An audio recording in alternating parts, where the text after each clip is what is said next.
अस्सलाम वालेकुम दोस्तों, कैसे हैं आप सब।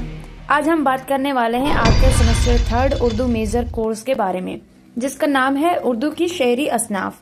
असनाफ का मतलब होता है किस्में, टाइप्स, यानी उर्दू शायरी की मुख्तलिफ किस्में।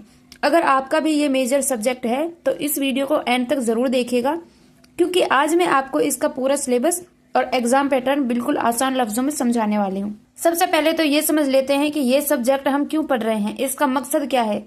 देखिए, इसका एम ये है कि आपको उर्दू शायरी की जो पूरी पुरानी रिवायात हैं आपको उससे जोड़ा जाए। उर्दू के जो बड़े शोरा पोइट्स हैं उनके कलाम, पोइट्री और उनके लिखने के तरीके यानी तर्ज सुखन, स्टाइल ऑफ एक्सप्रेशन से आपको वाकिफ कराया जाए। शुरुआती दौर से लेकर आज के दौर तक की शायरी का सफर आपको समझ आए। अब सीधा आते हैं आपके सिलेबस पर, जिसे टोटल 4 यूनिट्स में डिवाइड किया गया है। यूनिट फर्स्ट, इसमें हम गजल के बारे में पढ़ेंगे कि गजल क्या है, इसका फन क्या है और इसका इर्तिका, इल्यूवेशन यानी धीरे धीरे आगे बढ़ने का सफर कैसे हुआ। यूनिट 2, इस यूनिट में हमें कुछ मशहूर गजलें पढ़नी है और उनकी तशरीह करनी है, उनकी एक्सप्लेनेशन करनी है।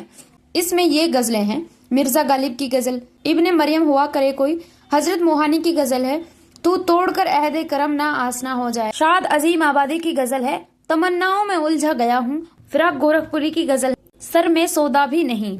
अब बात करते हैं यूनिट 3। ये यूनिट नज़म के बारे में है कि नज़म की तारीफ क्या है, नज़म गोई का फन और इसका इर्तिका कैसे हुआ। यूनिट 4, इस यूनिट में कुछ बेहद खूबसूरत नज़में शामिल हैं जिनकी भी आपको तशरीह करनी होगी। नजीर अकबर आबादी की नज़म होली की बहार, हाली की नज़म तालीम से बेतवज्जो का नतीजा, चकबस्त की नज़म है रामायण का एक सीन और अल्लामा इकबाल की नज़म नया सिवाला।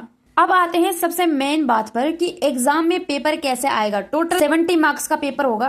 पहली और तीसरी यूनिट फर्स्ट और यूनिट 3 से 2-2 बड़े सवाल आएंगे, जिसमें से कोई एक सवाल आपको करना होगा। हर एक सवाल 15 मार्क्स का होगा, यानी ये दोनों मिलकर 30 मार्क्स के हो जाएंगे। बाकी दूसरी और चौथी यूनिट 2 और यूनिट 4 से तसरी एक्सप्लेनेशन आएंगी। यूनिट 2 और 4 शेर और यूनिट 4 से 4 नज़म के स्टेंजा बंद दिए जाएंगे और आपको उनकी तसरीह करनी होगी।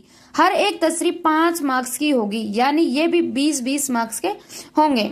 तो ये रहा आपका पूरा उर्दू मेजर का सिलेबस और उसके हर मुश्किल लफ्ज का आसान मतलब। उम्मीद है कि आपको सारी चीजें बिल्कुल क्लियर हो गई होंगी। अगर किसी यूनिट पर अलग से वीडियो चाहिए या कोई और कंफ्यूजन है तो मुझे नीचे कमेंट करके जरूर बताना। वीडियो अच्छी लगी हो तो लाइक कर देना और अपने दोस्तों के साथ शेयर जरूर कर देना। मिलते हैं अगली वीडियो में, अपना ख्याल रखिएगा। अल्लाह हाफिज।